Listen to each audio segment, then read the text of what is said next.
Those are the worst dating advice ever. Hello ladies, thanks for tuning in. Before we start, please like and subscribe, and don't forget that you can book a free discovery call with me. All the details are in my description box. So I want to talk about the worst dating advice that I've heard and that you are probably still making. So the first advice is that you should sleep with him whenever you want.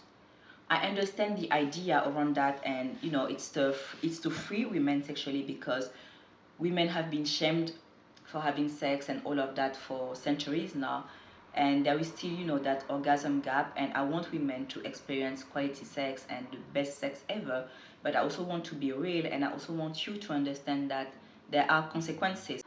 So you have the risk to get pregnant, the risk of getting STDs, and also the risk of falling in love with the man. And those are very tangible risks.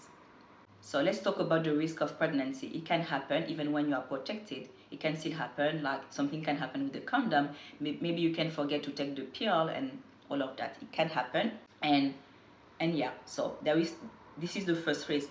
And also the issue with that is, like, you can get pregnant of a man who isn't even your boyfriend. What will happen? Like, do you really want to be pregnant of a man who isn't even your boyfriend?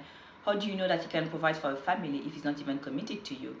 Maybe you're thinking right now, yeah, I'm gonna have an abortion, and if you're in a country where you can have one, that's awesome, but that's not the case of all women. And also, if you want an abortion, it's still better for you to have it when you have the support of your boyfriend, don't you think? Okay?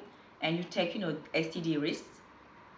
This is something that you need to know. Most people don't protect themselves. You don't know who was his partner before you, and you also need to test yourself. So yeah, make sure that before sleeping with a guy, you both test yourself. And this is great because at least when you are committed, this is a no issue. The guy will find it normal to get tested first. But whereas when he just wants to sleep with you and keep things casual, you won't think of, oh, okay, I need to test myself so that I can remove the condom. He's gonna think, okay, this sounds like commitment, and I'm not ready for commitment. I'm ready for sex, but I'm not ready for commitment.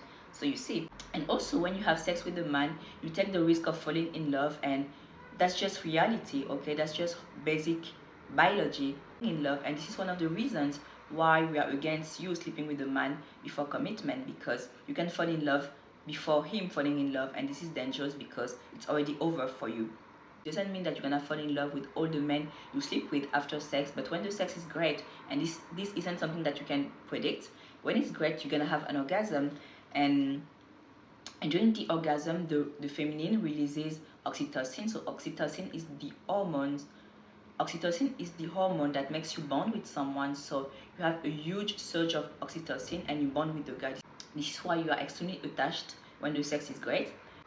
But for the man, he has a release of dopamine. So for him, it feels like his entire body is rewarding him for having sex. And what's happening is that since he didn't have the time to bond with you outside of sex, he's gonna be turned off by you, and he's gonna be turned on by the idea of chasing other women. You see, this is where you will lose him. Now, the only way for you to make sure that he truly bonded with you is when you wait for him to ask you, do you want to be my girlfriend? This is the only way. Because some women can say, we have an amazing connection and all of that, but maybe that connection is on your end only, and he likes you because you're a great person and you are pretty, but doesn't mean that he considers that you have an amazing connection and he's in love. Okay, because he can have an amazing connection, but it doesn't mean that for him committing to you makes sense. Okay, you need to understand that men are capable of separating sex and love. Those are two different things, and this is something that you need to accept emotionally but also intellectually. The next bad advice I'm against is you asking him out on cheap dates or free dates to make sure that he's not saying no to you because he can't afford it. So first of all, you should not be dating men if you're an adult that don't have a job and that can't pay for two. This isn't about being judgmental, but it's just about him not being ready for a relationship right now. Okay, so right now, if he can't afford taking you on dates and paying for two, he needs to have a job first and improve his finances. This is the first thing. And also, you should not be asking men out anyway. If you don't see his energy coming your way, then he's not for you and he's not interested, and you need to accept it.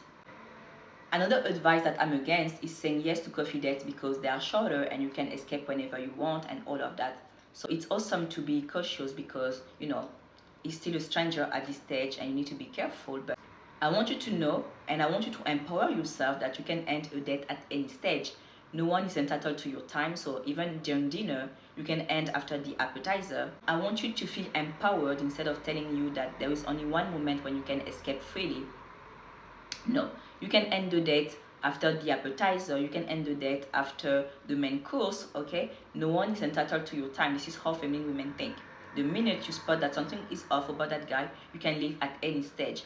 And what's happening right now when you're after, and the thing that's happening when you're accepting coffee dates is that he's thinking, oh, okay, with her, life is cheap. And you don't want that. You want a guy who thinks that you are expensive and dating you is expensive, and you like beautiful places and you like luxury, okay? It needs to be clear for him that he needs to step up his game. And also, I want you to date not just to hold hands and watch Netflix. I want you to date because it's gonna make your life better and your lifestyle will improve. This is the point of dating. You are not a student, so stop dating as if you are still a student. Also, when you accept coffee dates, you actually help him meet more women, because the reason why men ask you on a coffee date is not because they want you to escape safely or they don't want to put pressure. It's because it's cheap, okay?